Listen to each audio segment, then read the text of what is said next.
the third episode of Migration Insights with Sanji Caldera. I'm your host, Aisha, and today we have an episode packed with wonderful information, especially for those eyeing Queensland as their new home.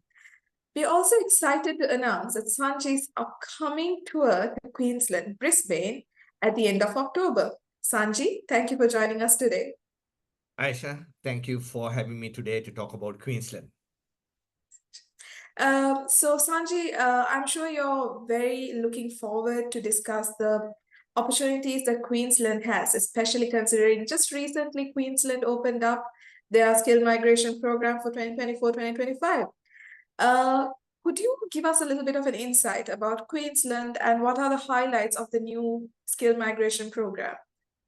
Yes, I'd love to talk about Queensland, the sunny beaches and uh, forests and so forth in Queensland, and our biggest tourism destination in Australia, and also the second largest state, which has almost a very long coastline, and not forgetting the Great Barrier Reef.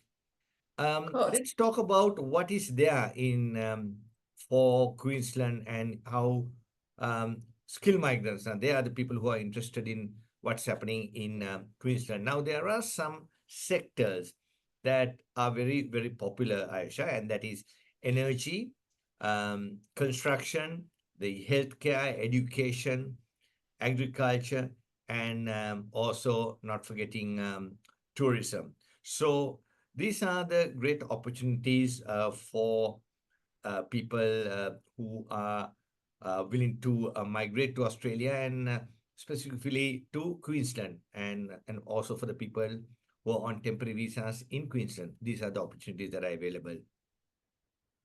It sounds really exciting, to be honest. Um, as you said, there's a focus on energy workers. Could you elaborate a bit on that? Yes, energy is what we are always talking about. And so when we talk about energy, the sector is energy, but there could be a range of occupations that will fit into that. So there's a very high demand for the mining, the gas, and renewable energy specifically. So occupations can be a lot of occupations related to these sectors, and they would have great opportunity of getting a sponsorship from the state government of Queensland. Well, that's definitely a fantastic news for those in the energy sector, to be honest. But just to understand, what are the other changes or requirements that applicants should be aware of or should know about?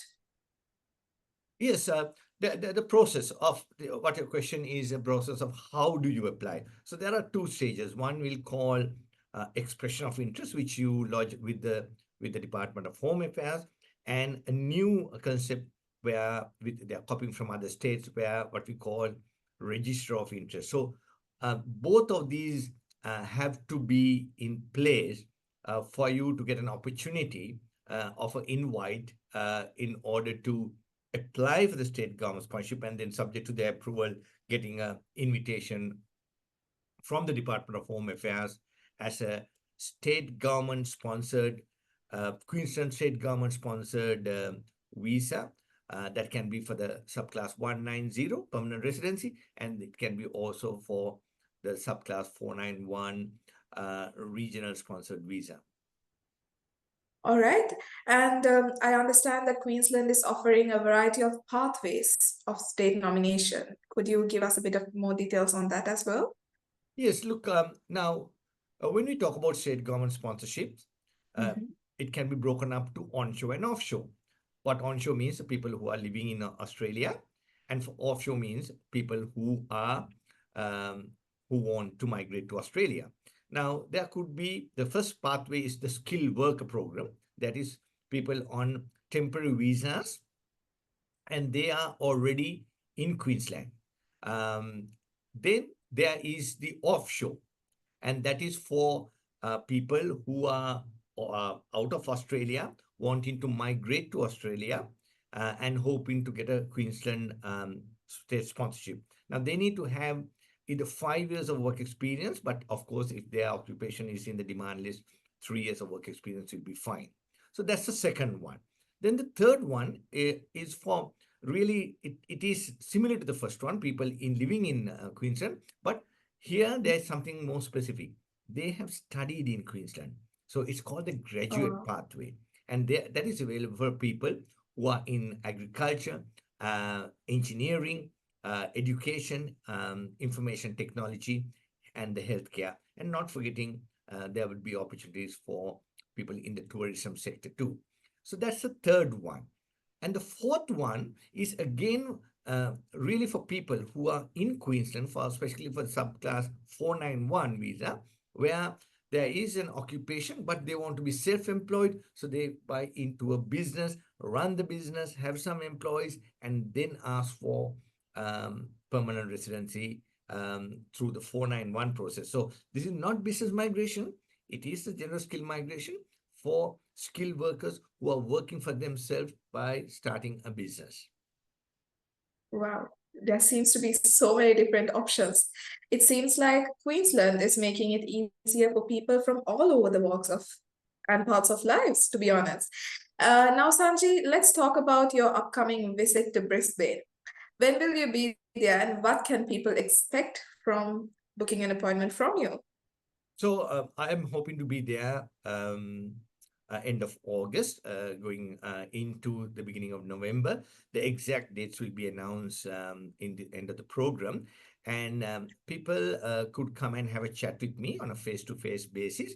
And of course, with this Queensland visit, I'm waiving off the initial consultation fee to come and with no obligation to come and have a chat, but with a pre-arranged time.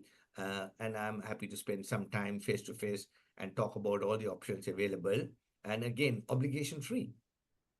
Um, um, just to emphasize, that would mean the consultation is free of charge, yeah? That's correct, Aisha. That's amazing. That's a very generous offer, Sanji.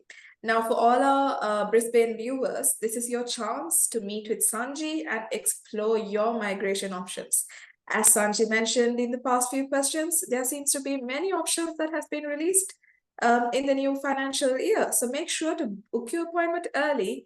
Anything else you would like to add before we wrap up, Sanji? Yes, look, for anyone who wants to know about Queensland, if you want to meet me face to face, then yes, end of October, leading up to the first couple of days in November would be there to come and meet me. But that doesn't stop you from getting in touch with us with your CVs and with your visa grants and what you want to do and how do you get in touch with us. Of course, it'll appear. You don't have to wait till end of October. You can get in touch with us right now. Definitely. Thank you so much, Sanji. Again, for everyone watching, Sanji will be in Brisbane on the 30th of October and 1st and 2nd of November. So please don't forget to book your appointments, and this will be an insightful session for you guys as well. And please don't forget to like, subscribe, and follow our YouTube channel, and stay tuned for more in the coming weeks. Thank you so much, Sanji, and thank you for listening to Migration Insights of Sanji Caldera. Have Thank a you, great day. Aisha. Thank you for having me today. Most important, keep safe and have a great day ahead of you. Thank you, Sanchi. Have a great day.